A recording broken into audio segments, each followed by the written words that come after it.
El cuadro de meningitis es uno de los cuadros más graves que existe. Es una enfermedad con mucha letalidad. Entonces, ustedes en el ejercicio profesional se pueden encontrar con algún paciente con algún síntoma y tienen que detectarlo.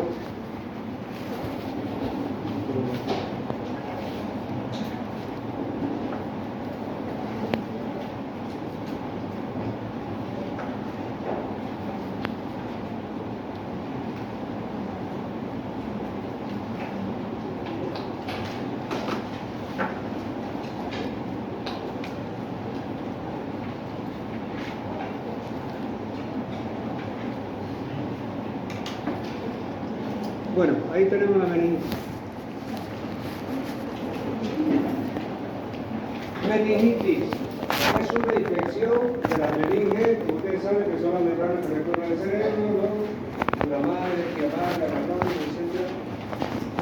Que cubren el cerebro y la médula espinal, por supuesto.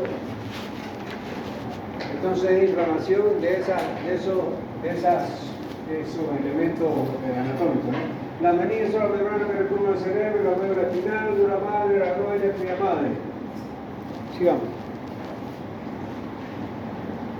Aquí tenemos el encéfalo envuelto en esa membrana, solamente para acordarse de anatomía.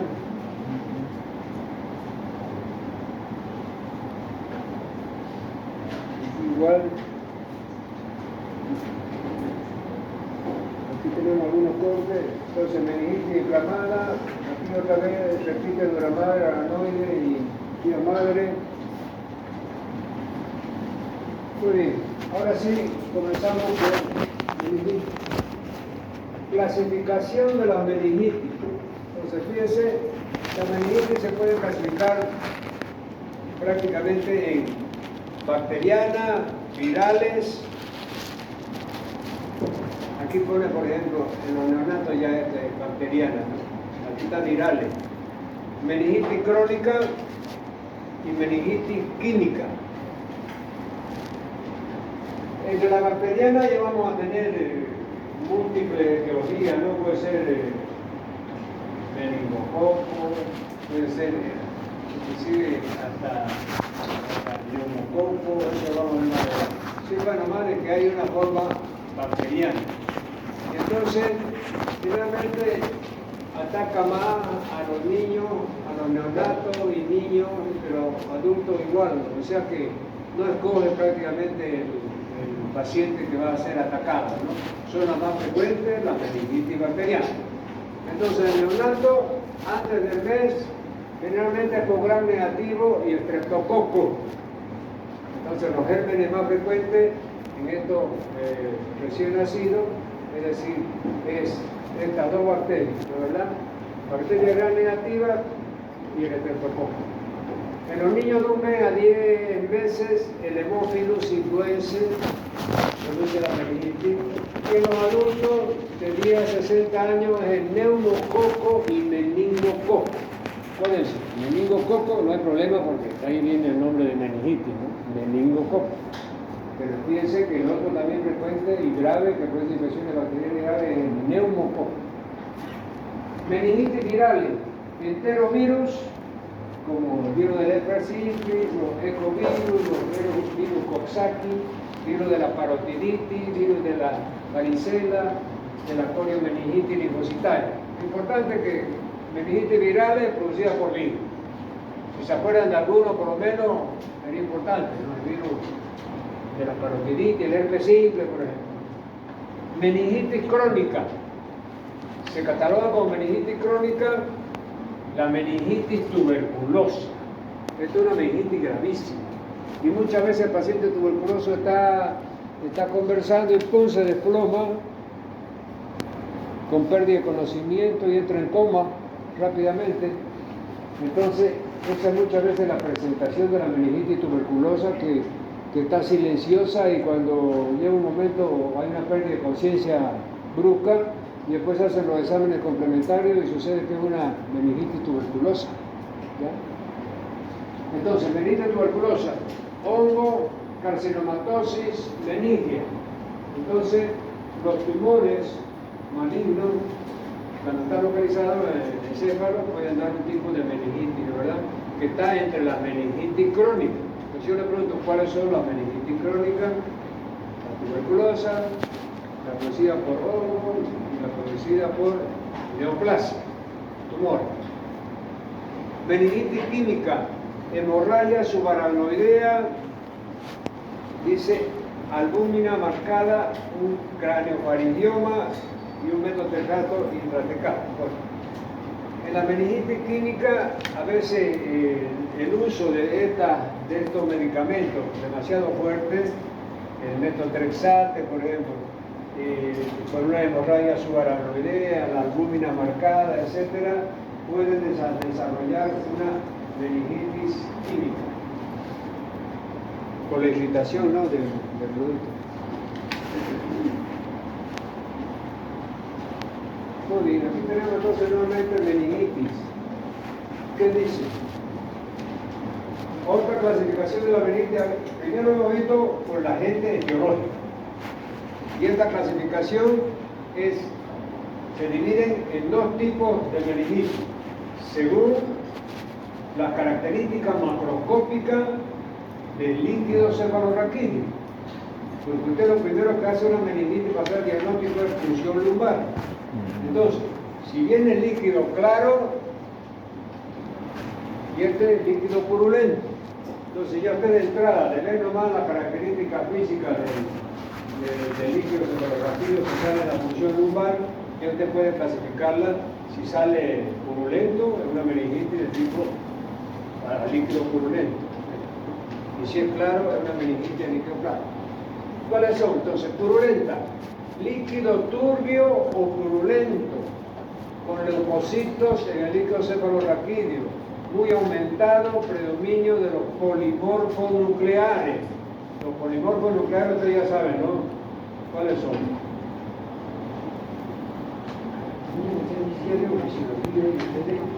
¿Qué le enseñó William? William, su profesor. Los glóbulos blancos, ¿cómo se dividen?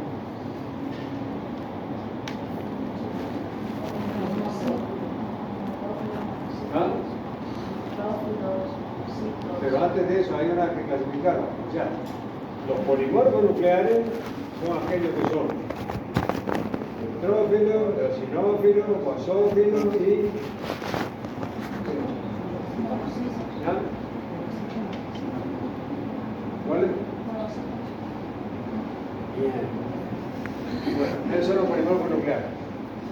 Entonces, además del líquido ser purulento, cuando usted funciona, aspira y viene ese líquido purulento de la función medular. La glucosa, después va a venir el resultado, glucosa disminuida. O sea, hay una concentración de glucosa normal en el líquido cefalorraquídeo, aquí está disminuida. Cultivo positivo, bueno, porque lo manda de entrada, ya viene el líquido y lo manda para hacer cultivo por antibiograma. Cuadro séptico más signos benignos. Entonces, hay un cuadro séptico, el paciente está con fiebre, con cefalea, está postrado, y además de eso viene una punción lumbar, viene un líquido purulento, entonces usted puede asociar de que se trata de una meningitis. Las características de la punción medular, además del líquido purulento, hay que ver aumento de los polimorfos nucleares, ¿verdad? Y después ya otro dato le va a dar el antibiograma, el refuntivo, etc. Ahora, a líquido claro, transparente, como agua de coco, es otro tipo de meningitis. Aquí hay leucocitos, el líquido cefalorraquídeo, poco leucocitos, de leve, aumento del predominio de los mononucleares. Hay los polimorfos nucleares y los mononucleares. Los mononucleares, ¿qué son? Los monocitos y los linfocitos, ¿verdad? Estos son considerados mononucleares. Y polimorfos nucleares, neutrófilos, basófilos y eosinófilos, ¿verdad? Entonces, eso ya nos ayuda a diferenciar a través de los exámenes clínicos qué tipo de meningitis debe ser. Este aquí, el líquido es purulento, dentro del líquido hay predominio de polimorfos nucleares, este aquí es claro como agua de coco y generalmente aumentan los mononucleares, que son los linfocitos y los monocitos. Glucosa normal, también se hace dosaje de glucosa en ese líquido refractario, es normal. Cultivo negativo.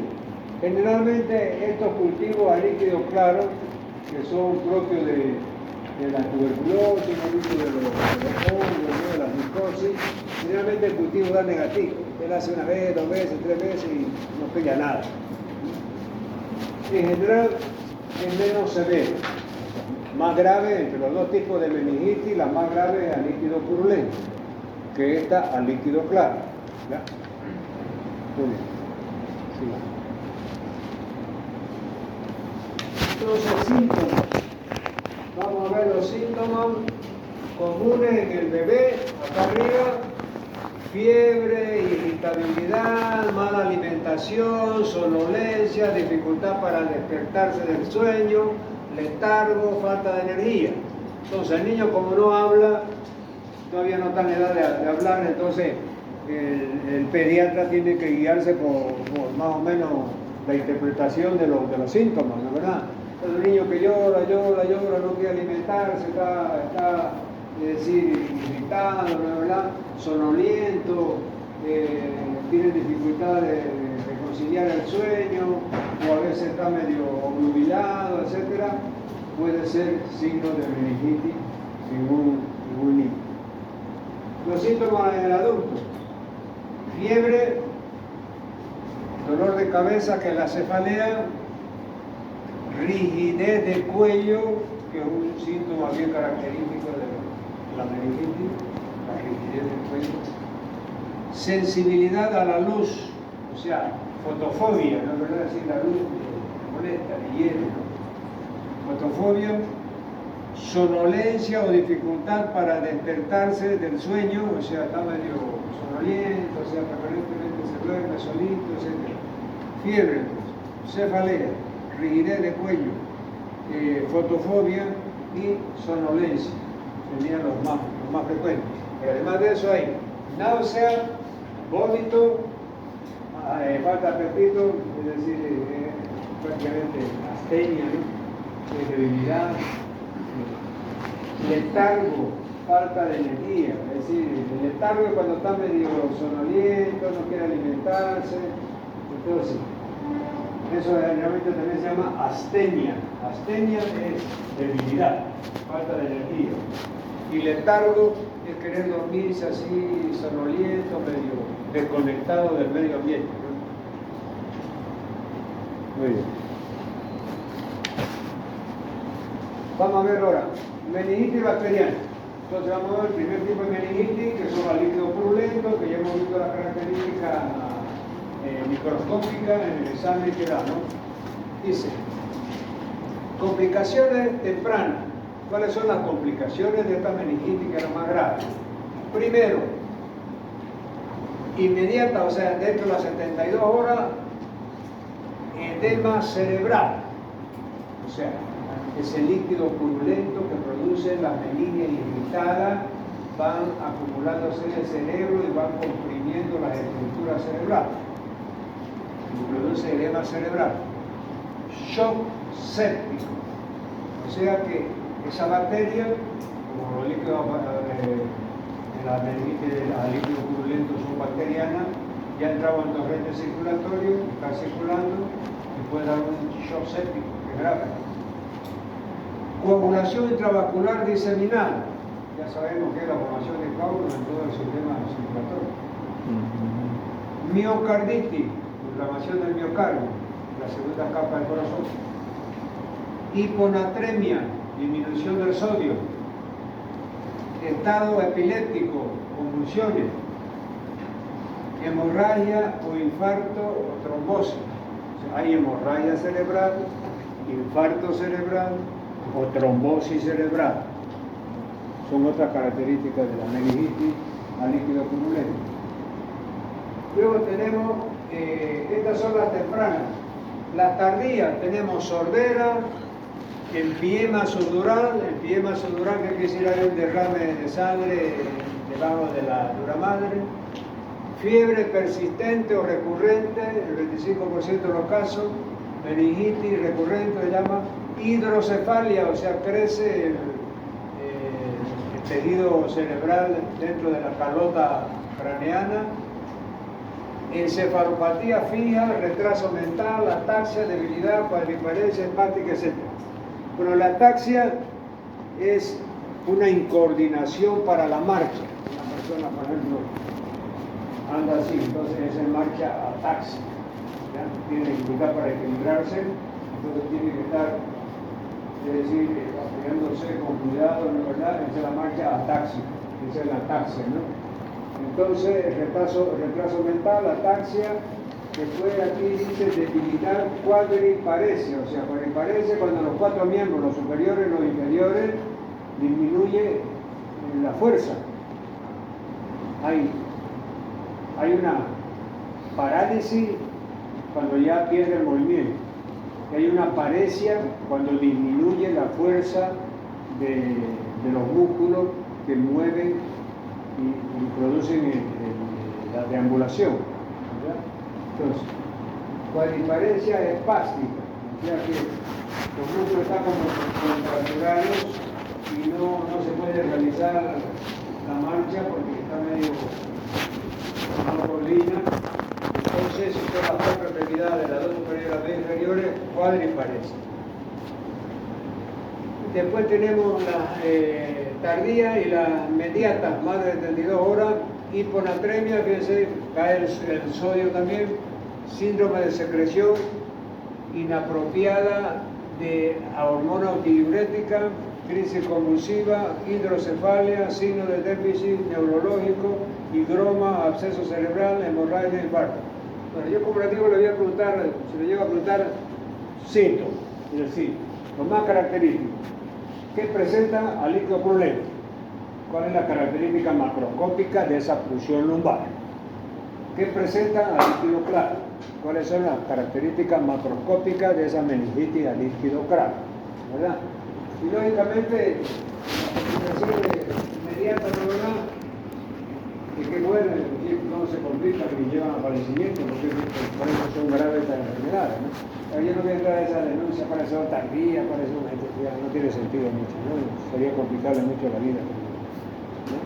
Pero una de estas complicaciones es así, temprana, que se presenta el cuadro de meningitis y eso aparece en la primera semana y el paciente se muere. Y queremos saber de qué se muere, para salvarlo antes de que se muera, si se puede, ¿no, verdad?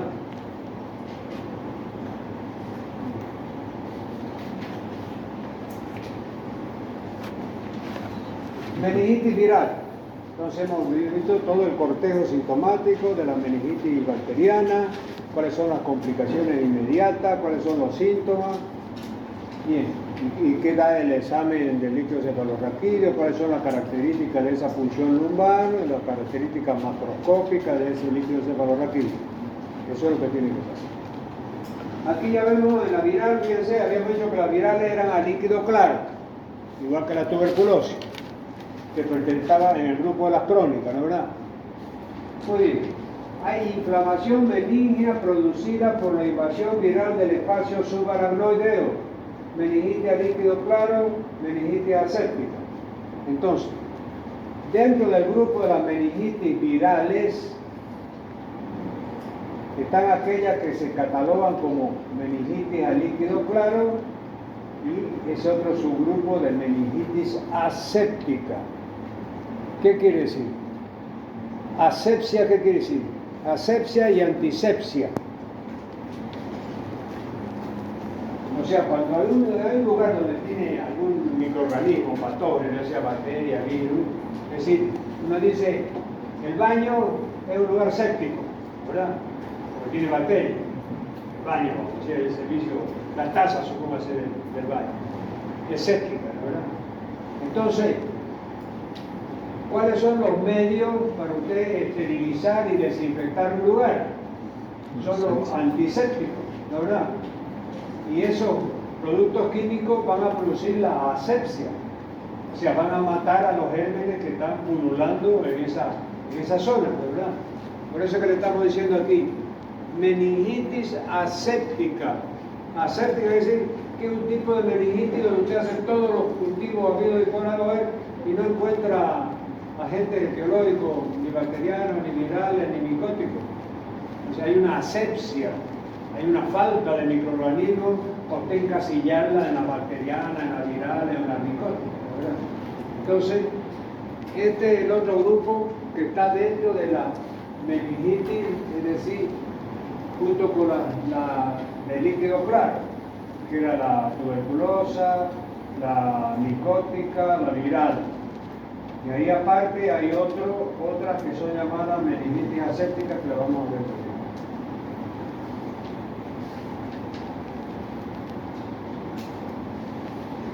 también. Meningitis micótica. Micótica entonces por hongo, ¿no? ¿Cuáles son las características? Principales síntomas que pueden presentar la meningitis. Hemos visto bien parecido a la otra. Cefalea, fiebre, rigidez de cuello, náuseas, vómito, pérdida de peso, cambio en la conducta. Una persona que por alteración de oxigenación sanguínea del cerebro comienza a tener algunas conductas medio desconectadas, ¿no, verdad? Disminución de la agudeza visual, si ataca el nervio óptico, ¿no, verdad? Pero fíjense que la misma sintomatología que hemos visto en la otra. ¿Ah? Fíjense, cefalea, fiebre, rigidez de cuello, náusea, vómito, todo. Cuadro clínico bien parecido, casi igual. Es decir, después lo importante es saber diferenciar de qué tipo de meningitis se trata, ¿no? Si es bacteriana, si es viral, si es micótica, si es aséptica. Entonces ahí hay que hacer el diagnóstico diferencial. Muy bien, vamos a ver entonces la clasificación de la meningitis tuberculosa. Esta es una meningitis bastante frecuente y es grave cuando se presenta en el paciente tuberculoso. Entonces dice clasificación de la meningitis tuberculosa. Entonces se clasifica en 3 estadios, 3 grados. El 1, el 2 y el 3. En el primer estadio hay un estado de conciencia normal. El paciente está despierto, está lúcido, conversa, ni un problema. Segundo, síntomas inespecíficos. Se tiene fiebre, cambio de la personalidad, tiene algunas cosas que no están muy bien concatenadas, ¿no? Anorexia, falta de apetito y decaimiento, o sea, quiere acostarse, quiere estar durmiendo nomás. No existen manifestaciones neurológicas. Entonces, pasa por cualquier cosita, el médico va a decir, está incubando un resfrío, una gripecita de la vida, ¿no? ¿Verdad? Y es difícil diagnosticar en esta etapa, ¿no? Porque no hay síntomas así bien definidos.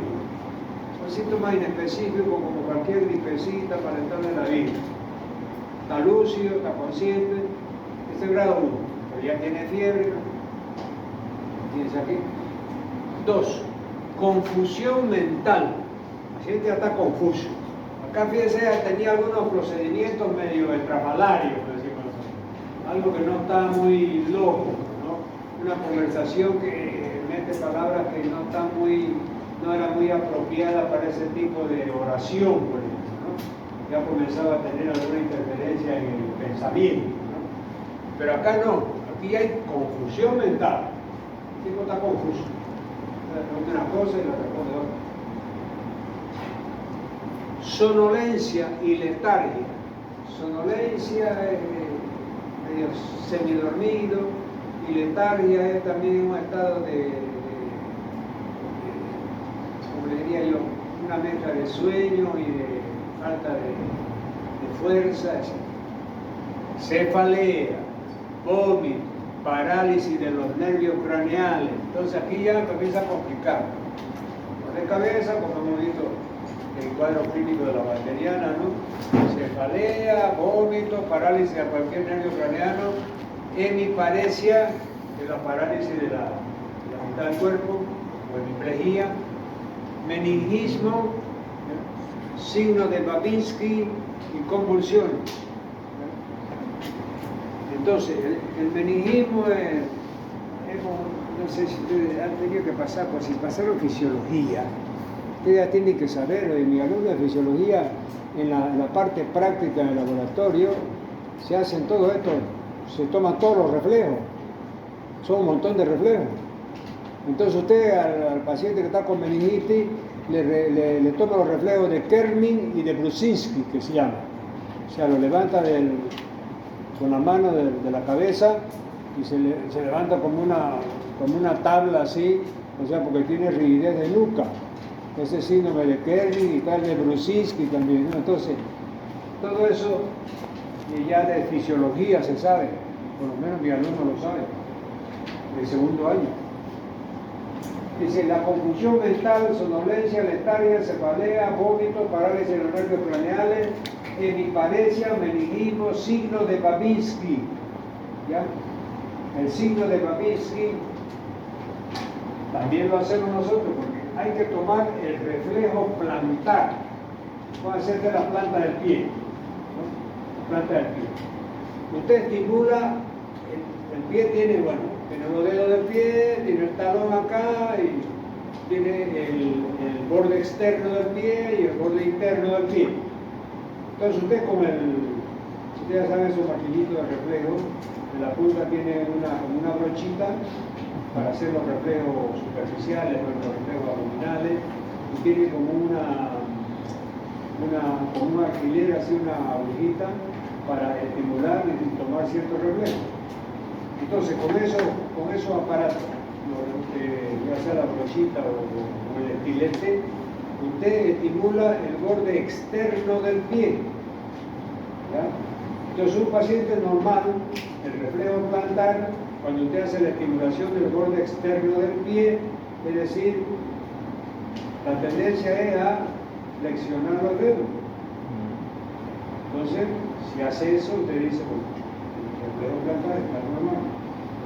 Pero el paciente que tiene, por ejemplo, en este caso, meningitis o alguna otra patología donde este reflejo de Babinski, usted al estimular el borde externo del pie, en vez de flexionarse, los dedos se hiperextienden y se abren en abanico.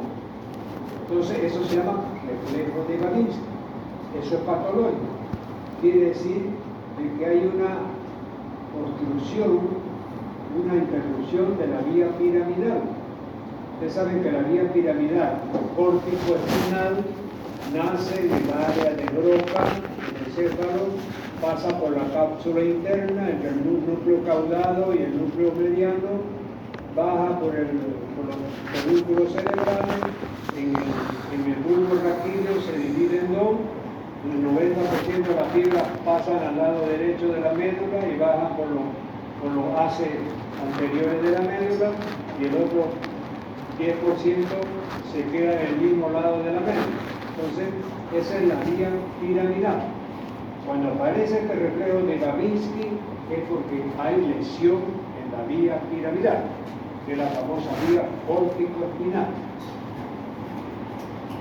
Muy bien, convulsiones, es otra característica de la meningitis, son que rápidamente produce convulsiones. Ya, yo no quiero ver a nadie rumiando, ¿ya? Porque de aquí a poco van a estar reventando globitos. Así como no pueden estar tomando ni chicha punateña ni Gatorade, no pueden estar masticando chicle. Porque si yo una persona que mastica chicle, se van a estar haciendo globitos, ya, estamos hablando de la vida, haciendo su bolita. Hay que hacer lubricación, hay que dar lubricateza para que se vea la bolita.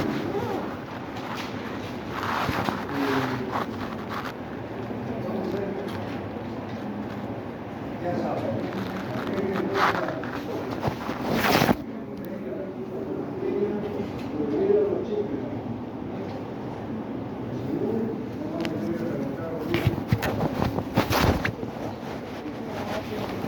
Entonces, esa era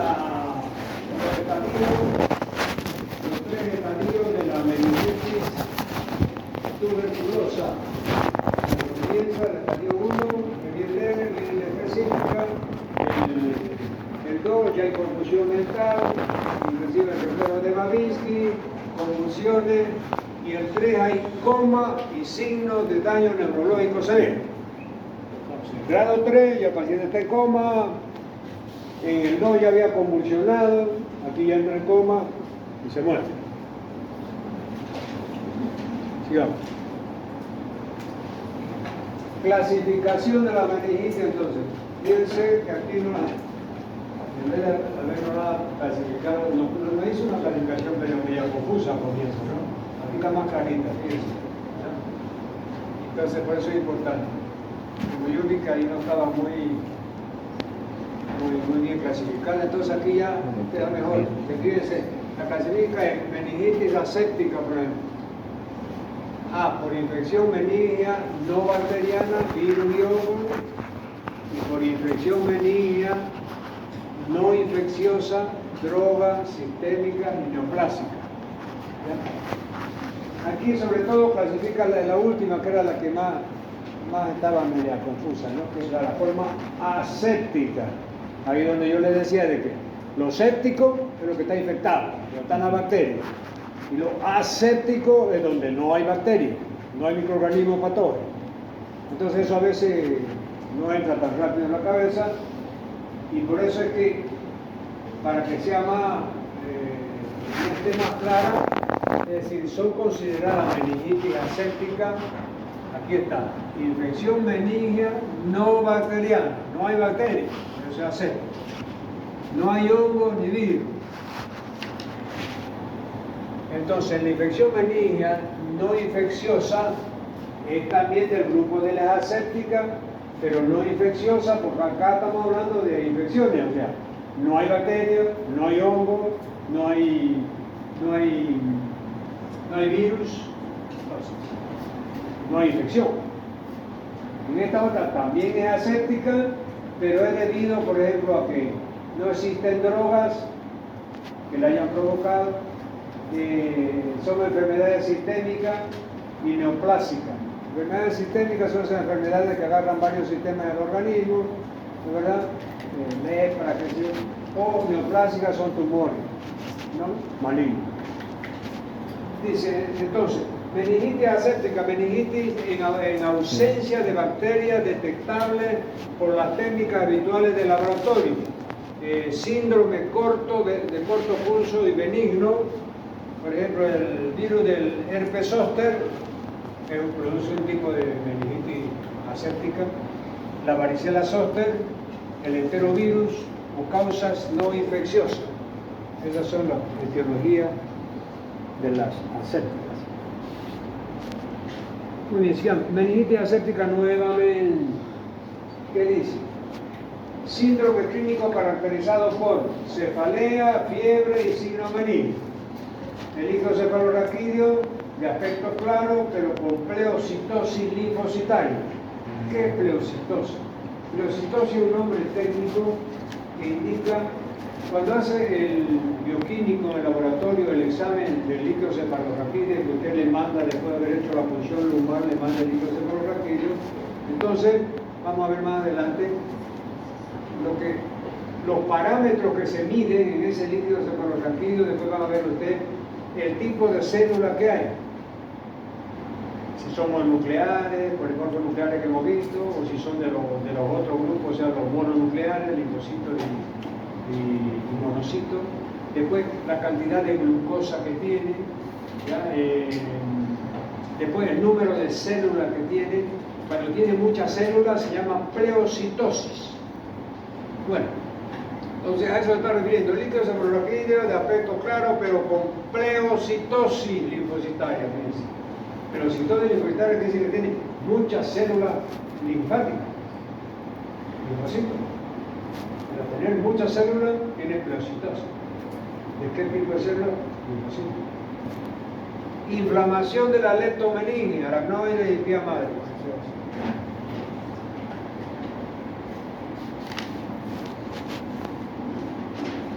Entonces, esto es el cuadro que deben saber y que está ya todos los datos para diferenciar si se trata de una meningitis, si está en un líquido cefalorraquídeo normal, si se trata de una meningitis bacteriana, si es una viral, si es por tuberculosis o micótica. Aquí están los datos. Entonces, ¿qué vamos a ver? El aspecto del líquido cefalorraquídeo. en la punción. Las células que tienen, las proteínas, la cantidad de proteínas que tienen y la cantidad de glucosa que tiene el líquido cefalorraquídeo. Fíjense que normalmente el líquido cefalorraquídeo es transparente, como agua de roca. Puede tener de 1 a 5 células sanguíneas, o sea, monocitos, linfocitos. Predominio de linfocitos, o sea, de los 5, 3 debe ser linfocitos. Proteínas de 0,15 a 0,45 gramos por litro. 0,15 a 0,45 gramos por litro. Glucosa de 50 a 80 miligramos por decilitro. Esos son los valores normales de un líquido cefalorraquídeo en un paciente normal. Ahora, ¿qué pasa en una meningitis bacteriana? El aspecto es turbio, hemos dicho que pertenece a la meningitis purulenta, ¿verdad? Entonces ya no es transparente, es turbio. Las células, en vez de haber de 1 a 5, es de 45 a 500 y predominan los polimorfos nucleares, que eran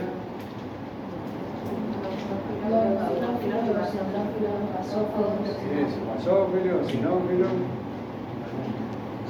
Muy bien. Después proteína.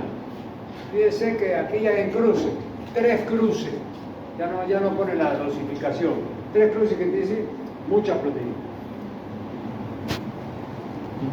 Glucosa disminuida. También ya no pone mejor, ya que no ponga cifra, ¿no? ¿Verdad? Lo normal es 50, 80. Aquí pone que está por abajo de esos valores. Disminuido. En la meningitis viral, líquido claro. El líquido claro, ¿verdad? La otra está en líquido.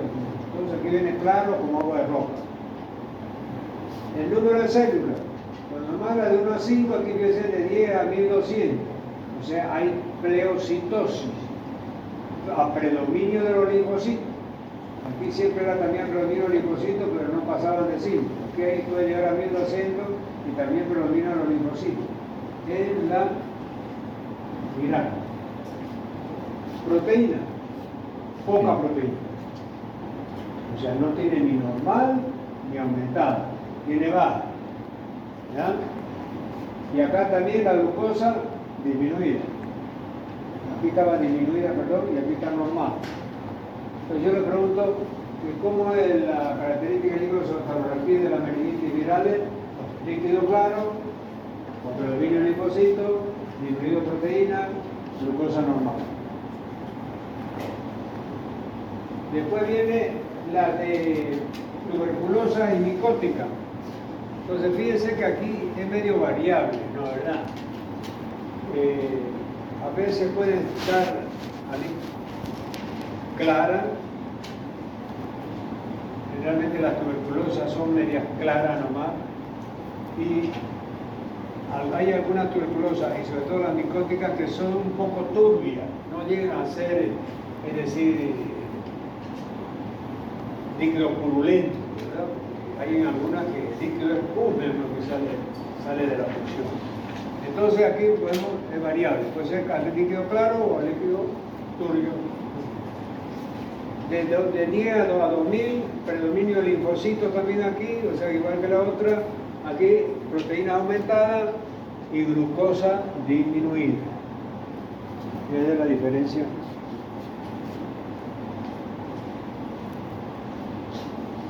Aquí que tenemos meningitis infantil en el niño, entonces en el niño hay fiebre alta, hay irritabilidad, llora, el gato está somnoliento, él dice no puede decir, no habla todavía, no dice que me duele la cabeza, ¿verdad? Porque se toca la cabeza y uno puede ir que tiene dolor de cabeza.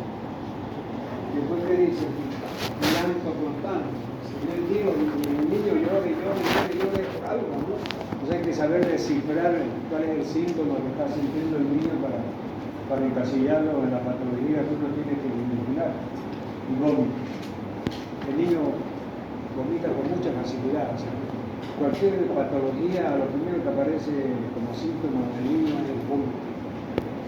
Es bien sensible y rápidamente vomita.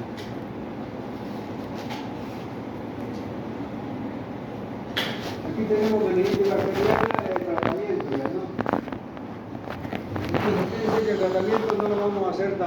tan gajuda, ¿no? Porque es complicado, tiene que ser. Menores de un mes, tratamiento. Cefotaxima más ampicilina. De 1 a 3 meses, cefotaxima más ampicilina o vancomicina. Mayores de 3 meses, de alto riesgo, o sea, si el agente teórico neumococo, hay que dar cefotaxima más ceftriaxona, vancomicina, y si es de bajo riesgo, es un neumococo, cefotaxima más ceftriaxona también. Y luego tenemos menores de un mes altamente, entonces aquí entramos con triple medicamento, ampicilina o cefotaxima o ceftriaxona. Alto riesgo de neumococo, menores de 2 años, etcétera, etcétera. Entonces, con ustedes les quede que normalmente se hace una cefalosporina más una ampicilina, ¿verdad?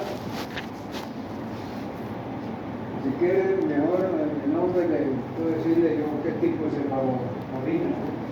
Es la cefotaxima más ampicilina, esto en el menor de un mes. ¿Verdad? Después ya vamos a ver en el adulto debe estar la...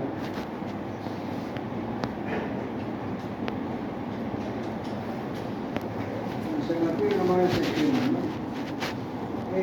Todo depende, como le digo, del cultivo y antibiograma. Entonces el cultivo ya viene si es bacteriana, si es micótica o si es viral. Y el antibiograma le va a venir, es sensible a tal antibiótico, a tal antibiótico, a tal antibiótico. Es resistente a tal antibiótico, a tal antibiótico, a tal antibiótico. ¿Verdad? Entonces, el tratamiento se hace de acuerdo al cultivo y al antibiograma. Quería hacer, por ejemplo, yo quisiera, bueno, pero generalmente, ¿qué se usa en el niño antes del primer mes? Pues se iban a poner entonces ceftriaxona más ampicilina. Bueno, entonces meningitis que viene aquí a prevención. Dice, el factor más notable que ha hecho disminuir la incidencia de la meningitis bacteriana en países occidentales ha sido la introducción de medidas preventivas como la vacunación generalizada para Haemophilus influenza tipo B. O sea, lo que en el mundo ha dado resultados y ha disminuido la incidencia de las meningitis es la vacunación completa del niño, es decir, y sobre todo cuando comenzó a vacunarse el virus de la influenza tipo B. Ahí disminuyeron, cayó radicalmente la incidencia de meningitis en los niños, tanto la bacteriana como sobre todo la bacteriana. Entonces, eso es una cosa. Prevención nuevamente. Ciertas vacunas pueden ayudar a prevenir algunos tipos de meningitis. La vacuna contra el Haemophilus influenza, ¿no? Vacuna HIV, en los niños ayudará a prevenir un tipo de meningitis bacteriana. La vacuna contra el influenza. La vacuna antineumocóxica conjugada es ahora una vacuna de rutina en la infancia y es muy eficaz para prevenir la meningitis por neumococo. Entonces ahora hay que hacer también la vacunación contra con el neumococo, o sea, contra el neumococo para prevenir la meningitis producida por el neumococo. El neumococo viene de neumonía. Es fácil de recordar. Los miembros del hogar y otros estrechos contactos con personas que tengan meningitis meningocóxica deben recibir antibióticos preventivos para evitar infectarse. Fíjense que hemos visto 3 tipos de prevención. La vacuna contra el neumococo, primero contra el hemófilo. Después, la antineumocóxica previene la infectación por neumococo. Y aquí fíjense, cuando es el meningococo, que es otro agente etiológico de la meningitis, que viene su nombre, meningococo, ¿ya? Entonces, se ha visto que hay que hacer la quimioprofilaxis en los familiares. Si usted tiene su hijo ahí que está con una meningitis meningocócica, o ha estado en contacto y ya está internado, pero estuvo en contacto, o va a estar en contacto, entonces todos los miembros de la familia tienen que protegerse con este medicamento antibiótico contra el meningococo para no infectarse, ¿no?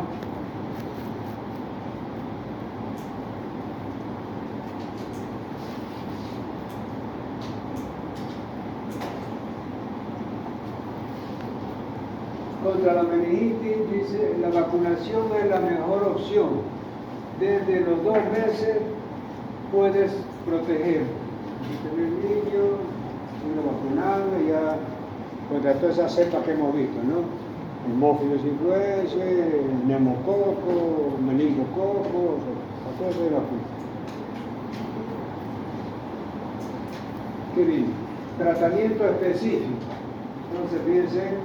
Aquí ya vimos el tratamiento del recién nacido, ¿verdad? Que era la ceftriaxona más la ampicilina. Entonces, fíjense, aquí las drogas de elección son cefotaxime, fíjense, 2 cefalosporina, ¿no? Cefotaxime de 80 miligramos por kilo peso, y la ceftriaxona de 50 a 80 miligramos por kilo peso. Y lógicamente, si el cuadro es grave es necesario usar corticoides, este corticoide de dexametasona, 0,5 miligramos por kilo de peso en la meningitis más grave, ¿no? Y hay que usar corticoides. Este es el esquema de tratamiento. Cualquier de estas 2 cefalosporina y el corticoide.